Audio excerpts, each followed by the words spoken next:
Hey there, everyone. Welcome to this week's episode of the Real Life Process podcast. I am super excited to be back in 2023 and here with you in real life, actually with one of our certified facilitators. And I cannot wait to have this conversation. So let me go ahead and welcome Angela Gage to the podcast. Welcome, Angela. It's so good to be here with you, Teresa, again. It is fun. We actually have had some in-person time. Unfortunately, in kind of a hard situation just here recently. We were together this past weekend celebrating the life of our dear friend and Terry Johnson. I just kind of talked about that a few podcasts back.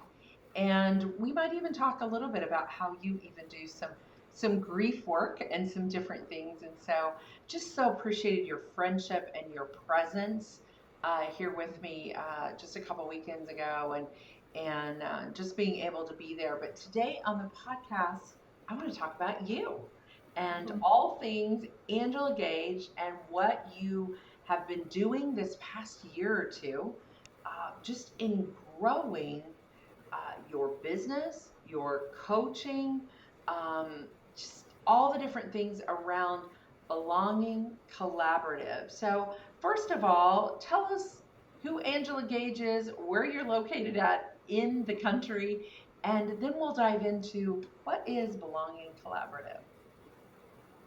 Well, thank you, Teresa. Who's Angela Gage? That's a great question. Don't we all love to have someone give us the opportunity to talk about ourselves? And then as coaches, that's what we do.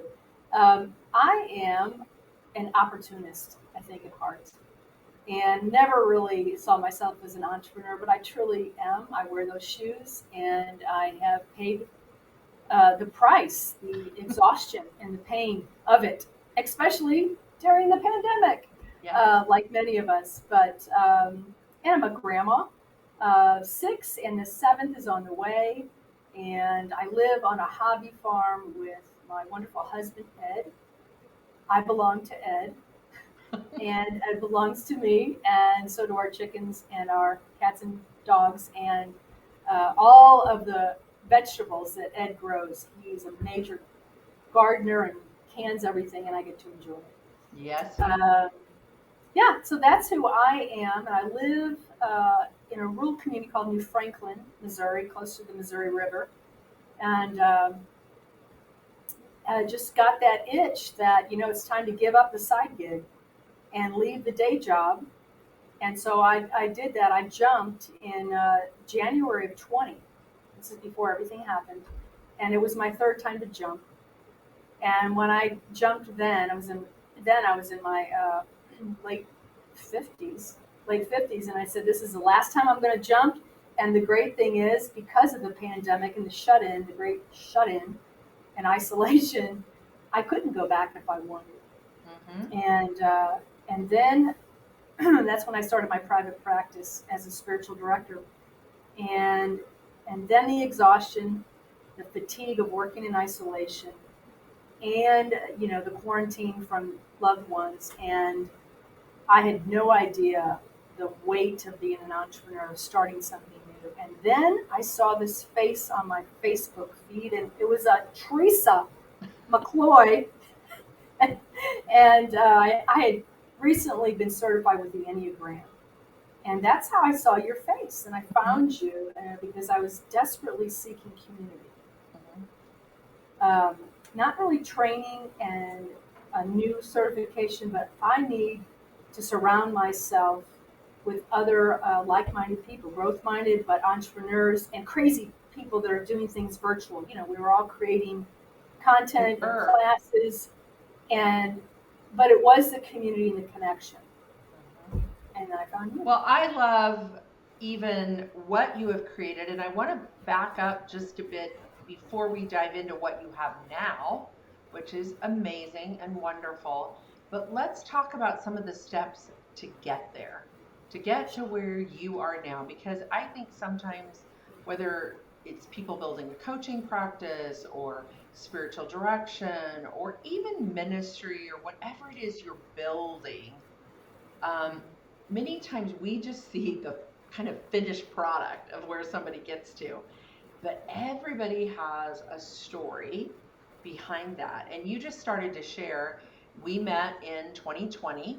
I was just beginning my certification program for the components of the real life process. You know, that story has shifted and changed for me as our book came out last year, and guidebook that we use with it, and all these resources and things. So we really met at the beginning of my journey and your journey in some ways, and begin to, in many ways, collaborate together on what could this look like. And you were beginning to say, how could I bring some people together even at that point? Like, what could it look like if I bring some people together, if I shift from more of a spiritual direction? You were starting to explore some retreats, but then everything was shut down. And kind of a pivotal moment that I remember in this story, and I think this would have been 2021. Correct me if I'm wrong. You came here to an in person retreat that we had, and you were introduced to a co working space that I work out of. So, kind of pick up the story from there as what happened in you almost viscerally or in your body as you came into that space, and what blossomed out of that as you had tried some other things virtually and then you got in this space. What happened? Yeah, I remember that quite well.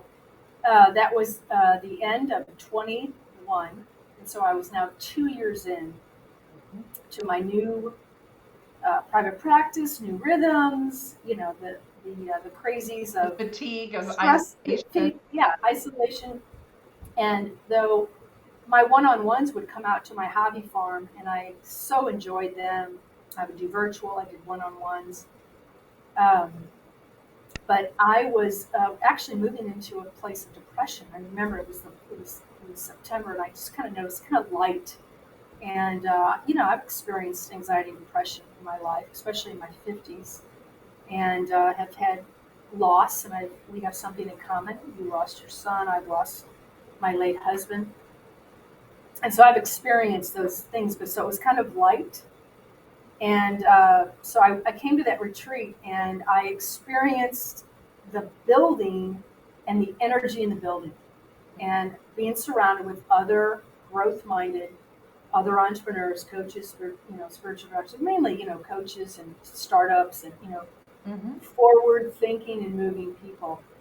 And all of a sudden, I said, "This is it. This is what I'm missing. It's going to a place and being in a place." And so I did actually have a conversation with one of the other network members, Winston, and let's just start talking. So I left that retreat on a mission. Like, I touched something, and my first idea was, of course, to talk about it.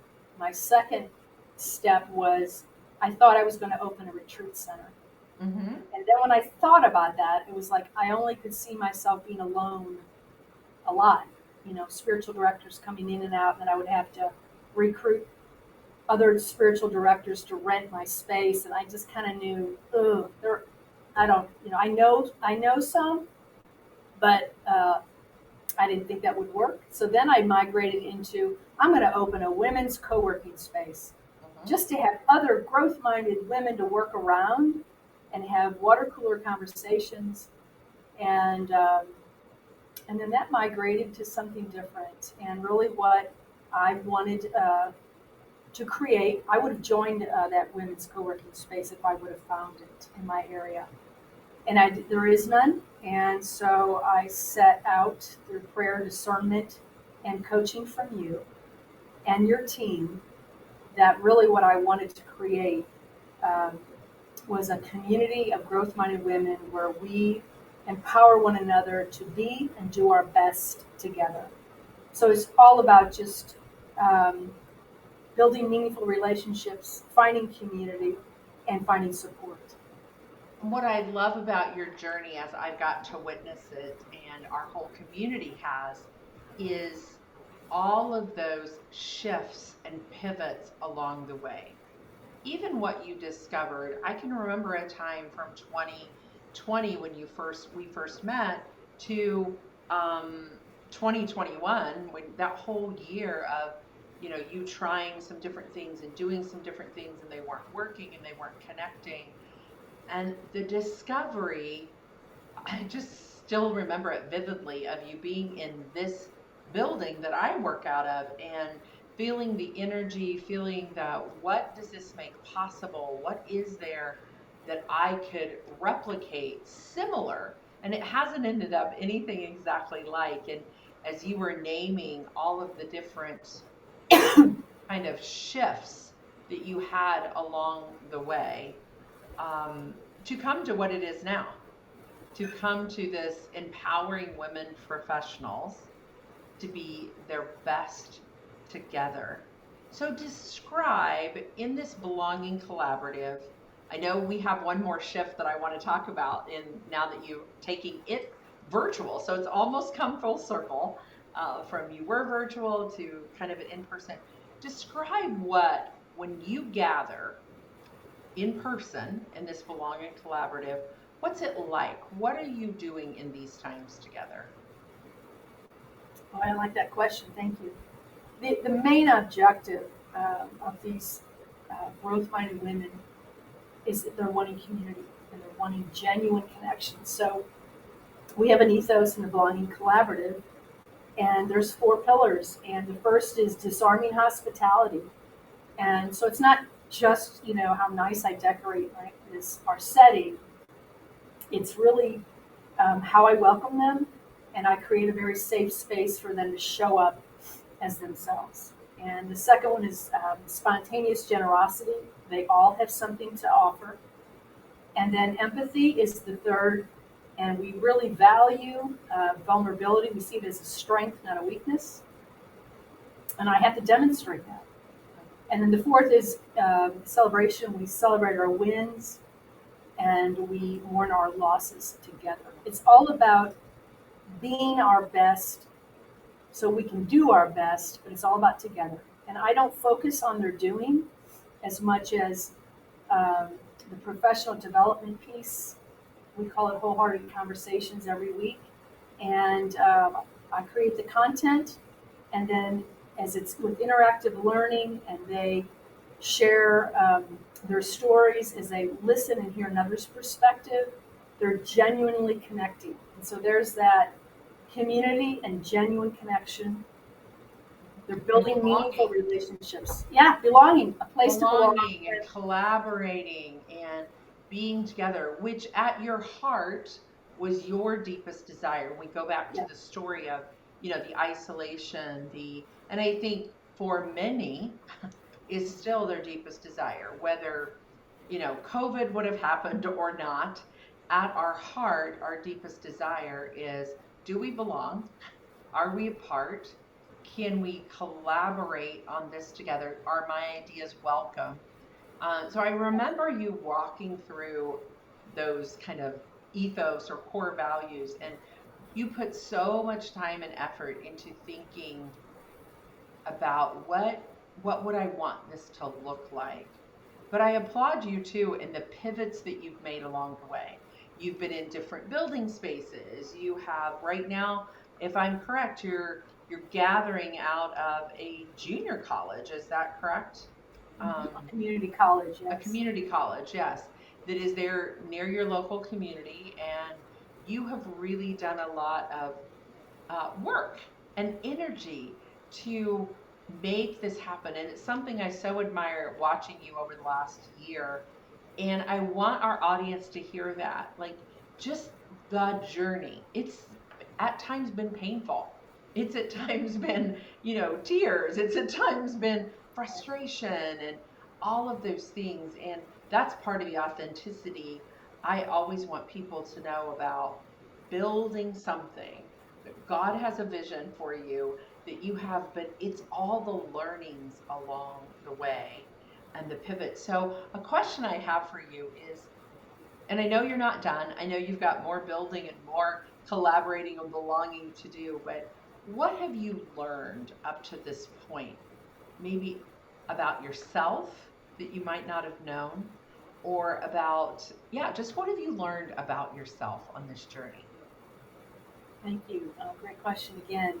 Well, I've been on this journey for a long time, whether I knew it or not. I remember in my 50s saying, I know that I'm not doing the work I was created to do.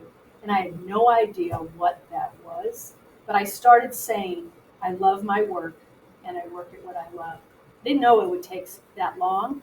Um, but I learned that when I got close to launching my own practice, the energy around that was really strong and it felt right. But after a year with you guys, really all of 2020, creating really series, 3, 4, and 6 week series with my content around belonging. Mm-hmm. You know, my own need to belong, I so value it, but it really comes from my deep pain of always feeling like I didn't belong. Now that's a 4 on an Enneagram. That's not true. It's just how I've always kind of like felt like I was on the outside looking in. And the Enneagram really helps us with. It's not really true. It's just how you feel, and it's just a feeling. But I get it. So I remember being in your community, your membership community that's now called a network. I realized that to deal with my exhaustion, instead of marketing a new class or course every 4 to 6 weeks, it was so exhausting doing your own marketing, promotion, and oh my goodness. Um, then why not just do a membership community? And the, I worked so hard in that December of 2020, and then I launched it in 2021, and I got 2 bites, and then 1 dropped off. And I remember, it didn't work, and just the depression feeling, the exhaustion and the depression, and it was because I had a coach, and that was you and your team. I also had a spiritual director, but it was the coaching. You said one thing, and you said, Angela, don't throw it out. It just may not be the right time. And I also learned that I needed to then grieve that loss. It was exhausting. And then I got back in. I never left the community, stayed in the community, wrote it out, and sure enough, the next, I guess it was maybe a year and a half is when I launched, which was last summer, I launched the Belonging Collaborative as a membership community, and it's stuck. And the missing piece was that discovery for you of, I need to be in person first. I need to be in a place that I can get out of my home. And I think sometimes now that everything can be virtual, and this is where you and I are much alike, everything can be virtual, right? We're recording this for YouTube virtually. We're recording the audio for the podcast. Everything can be done in this big world. But if you're listening and you value that in-person component, gravitate to it. Figure out a way. I love working with clients in person, even though I work virtually. Many of my team members I can have an in-person connection with within, an hour's drive. Even you and I are only 4 hours apart, so we get to see each other 5 hours, whatever it is. We get to see each other if we really wanted to. Um, if you value that, build from that. Don't deny it or run away from it. That was something I saw open up in you. Was I'm going to go here first and do who I am. Well, actually, Teresa, I was going to do hybrid. I was going to do simultaneous. I was going to, I'm going to do an in-person. We'll just also record.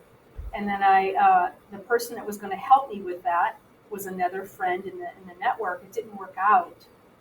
And I'm so glad that actually I went I initially started with just the in-person, and I got to experience. So it's all trial and error. As an entrepreneur, I'll just try that. I got it. My gut says go that way. It's intuitive, and you just still don't know, and you just experiment. And then if it doesn't work, you kind of go this way. And then after I met my goal of in person, another coach in the real life process helped. I knew I was going to launch my second site. So tell us about that. Tell us about the next steps you're into. So at the end of we launched last June, And my goal was to welcome 10 women into that in-person collaborative, belonging collaborative. And they are my founding community members to help me, smooth out the wrinkles, clunk along with me and smooth things out. And I told them up front, I need you to help me cultivate this thriving culture and community of belonging. And they were all in with that. And I always, told them, well, once the first of the year happens, there's no more founding members, they're just community members. And they don't get the voice that you do, though I still value always hearing what people think and what their perspective. And so we got to the end of the year, I met my goal, almost surprised me. That's called, I was intimidated with success. And so one of the coaches, I said, I'm discerning, do I open a second in-person site or should I go virtual? And one of your coaches, Mark, just said, it's kind of a no-brainer. And he just said it like that. He says, it's all an experiment, isn't it? I said, absolutely. He says, well, try it. If it doesn't work, you'll know, try that. And so I didn't make my decision based upon what he said, but when it got down to the wire, my deadline to make the decision, which was probably the 1st of December, this past December, I had women that I was coaching that were waiting to get into the collaborative, but waiting for the virtual. So it's kind of what my coach, kind of encouraged me, and then with actually those who are wanting my service, right, and asking me, when are you going to open that virtual? So then it was. I think that's such another great takeaway is, listen to what you enjoy, right? The in-person, the being together, the building of community. So listen to what you enjoy. And then the second thing you did that you just talked about is you also listened to your clients and you listened to the people that you were working with and started to really collaborate with them. And they're saying, this is what we desire. This is what we need. This is what we want. I think that's when you begin to build the real depth of community, true community and collaboration, is you were listening to them. And so now we're going virtual. We're taking it out there. So if you're listening in and you're like, boy, this, as a woman, this sounds like something, sorry guys, today's episode, but this as a woman sounds like something that might be something I'd be interested in. I love what she just shared with, that you are now in a virtual space and going to be in a virtual space. So has that launched already, or are we still? Yeah. Okay. Yeah, we launched last week, and it's definitely, not too late to get in on that. And if you're just looking for wanting to build meaningful relationships with other growth-minded women and want to genuinely connect, really, and the professional development is around self-awareness. I'm certified with the Enneagram and with the tools from Teresa and the REALIFE Process, and we use your tools. And then the support is the coaching. That's one-on-one. And then we have a retreat in this summer already on the books in late August. And then women, actually, it's for all of the members in the virtual and the in-person. And it's just 2 sites, but it's one collaborative. And it is a hybrid for their experience. They can hop on if they're in person, but they can't make it on Thursday morning right. at 8:30. They can hop on virtually. It's already happened. And those that are virtual can also attend the in person. Sure. And yet, it's only for women. We just wanted more, that inclusivity of the women together. And yet, I do coach men, so it's not that they're totally out of the ballpark. Right. But the Belonging Collaborative is a women's only. It's women professionals empowering one another to be and do our best together. It's all about together. It is. And so I would say this too, and you mentioned that you are one of our certified facilitators. You're one of our founding members back in 2020 when we launched this program. And, if you're looking for a place virtually or in person there in Central Missouri that uses the REALIFE process, Angela would be a great connection because she is working through that same style of components of the being to the doing and needs and values and knowing your real self, being able to bring your best self. Again, not focusing necessarily on the doing of the skills and all of that, but if we're building on that foundational piece and we feel like we're in a safe, collaborative space, as you've been talking about, then that comes out naturally. So, Angela's an awesome facilitator. She knows our tools well, she knows the Enneagram well. And she's also just recently, and that's what, we opened the podcast, we're talking about coming together in community around grief for our dear friend Terry, um, at the loss that she passed away on Christmas Day. And that is something you've recently done some work in, is in uh, grief. I'm not sure whether you're calling it coaching or what it's actually Grief called. educator. So I'm certified as a grief educator, and for my really contribution to my community, and also bringing meaning to my life since the loss of my late husband. I am remarried, but he's still a loss in my life. Absolutely. I went on to get that certification, and I wear that.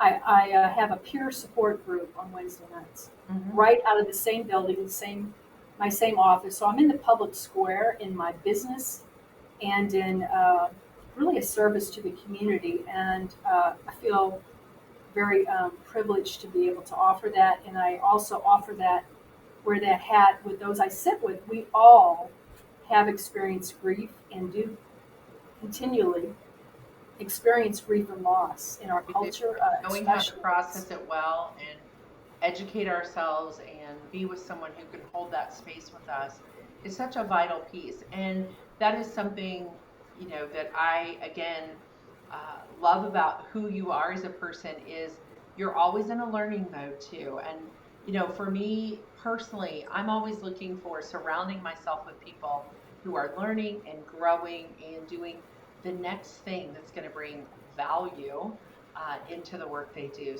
So appreciate that about you, friend. It's so good to have you here just to share the work that you're doing, but the story behind it and those pivots and those shifts and those tears and, battling even that I need to step away and grieve this, but I'm back in the arena. I'm back in there. And, I often say when I'm even working with a client who's hit that wall, like, it's not that we need to throw it all out, right? Like, what's the one piece? Is it the pricing? Is it the way it's set up? Is it needs to be in person and not virtual? Is it, God has given you the idea. God has given you the gift. And I love that you stayed in the arena. You continue to fight for, in many ways. It almost feels like, no, I know this is what God has for me. So thank you for sharing your story with us today. Before we wrap this up, though, we need to know how we can get in touch with you and all the places that we can connect. We'll list them in the show notes for this episode. But how do we get in touch with Angela? Sure, I'm happy to share that. But first, I want to say thank you, Teresa, for being my forerunner and going on ahead of me and modeling how to create community, but also how to show up in community yourself. So thank you. It's a joy. Yeah.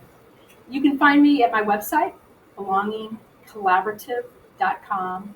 Spell out belongingcollaborative.com. And then my social media, just on Facebook, Belonging Collaborative with Angela Gage. Yeah. And if you hop over to our YouTube channel, if you're going, how do you spell all that? What do you do? It's actually right behind Angela on the wall on the YouTube channel. So Belonging Collaborative.